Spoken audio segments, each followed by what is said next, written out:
एक समय की बात है, कैलाश पर्वत पर भगवान भोलेनाथ और माता पार्वती निवास करते थे।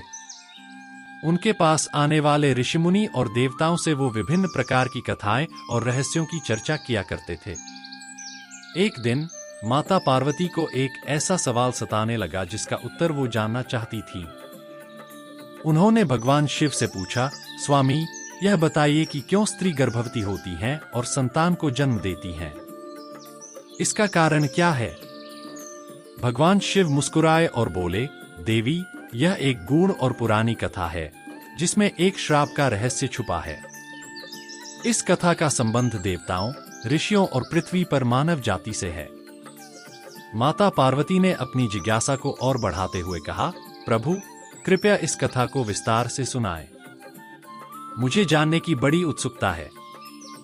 भगवान शिव ने एक गहरी सांस ली और कथा आरंभ की। बहुत समय पहले की बात है, जब पृथ्वी पर मानव जाति का अस्तित्व नहीं था। देवताओं का साम्राज्य स्वर्ग में था और पृथ्वी पर केवल ऋषिमुनि और दिव्य प्राणियों का निवास था। उस समय स्वर्ग और पृथ्वी दोनों स्थानों पर असीम शांति और समृद्धि थी। देवताओं में एक प्रमुख देवता थे, इंद्रदेव, जो स्वर्ग के राजा थे। उनके राज्य में सभी देवता और अप्सराएं सुख समृद्धि में जीवन व्यतीत कर रहे थे। परंतु एक दिन इंद्रदेव के अभिमान ने उन्हें एक बड़ी भूल करने पर विवश कर दिया। एक दिन स्वर्गलोक के एक प्रमुख ऋषि दुर्वासा मुनि स्वर्ग के रास्ते से गुजर रहे थे। दुर्वासा मुनि अपनी तपस्या और क्रोध के लिए प्रसिद्ध थे। वो इंद्रदेव से मिलने आए थे और उनके हाथ में एक दिव्य माला थी, जिसे उन्होंने इंद्रदेव को भेंट स्वरूप दिया। इंद्रदेव अपने अभिमान में चूर थे, उस माला का महत्व नहीं समझ पाए और उन्होंने उसे अपने हाथियों की गर्दन में डाल दिया। दुर्वासा मुनि ने यह देखकर क्रोधित होकर श्राप दिया, हे इंद्र, तुम्हारे अभिमान ने तुम्हें अंधा कर दिया है। तुमने इस दिव्य माला का अपमान किया है। इसलिए मैं तुम्हें श्राप देता हूं कि तुम्हारा राज्य नष्ट हो जाएगा और देवताओं को अपने अस्तित्व के लिए संघर्ष करना पड़ेगा। दुर्वासा मुनि के श्राप के प्रभाव से स्वर्ग में सभी सुख समृद्धि समाप्त हो गई।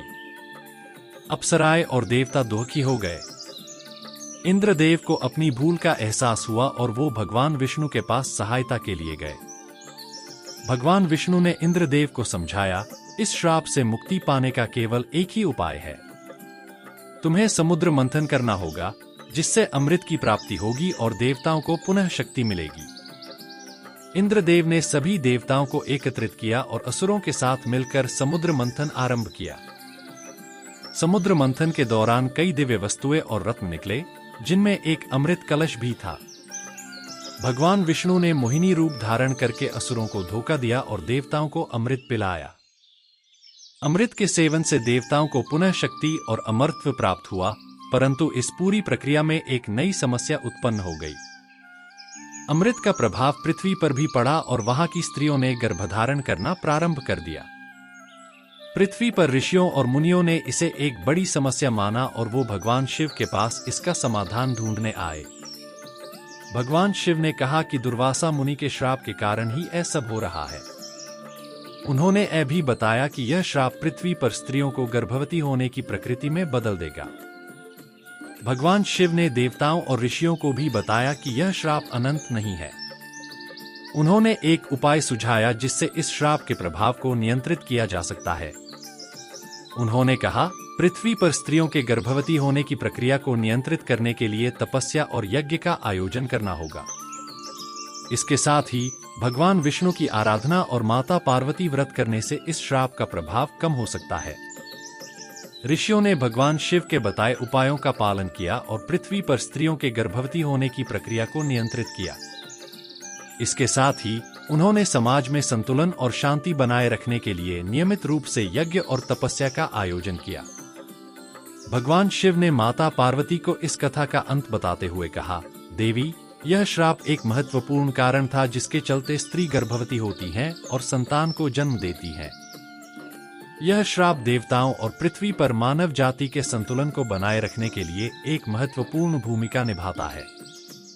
माता पार्वती ने इस कथा को सुनकर अपने ज्ञान में वृद्धि महसूस की और भगवान शिव की कृपा के लिए धन्यवाद दिया। उन्होंने इस रहस्य को सदा के लिए अपने मन में रखा और इसे एक महत्वपूर्ण शिक्षा के रूप में ग्रहण किया।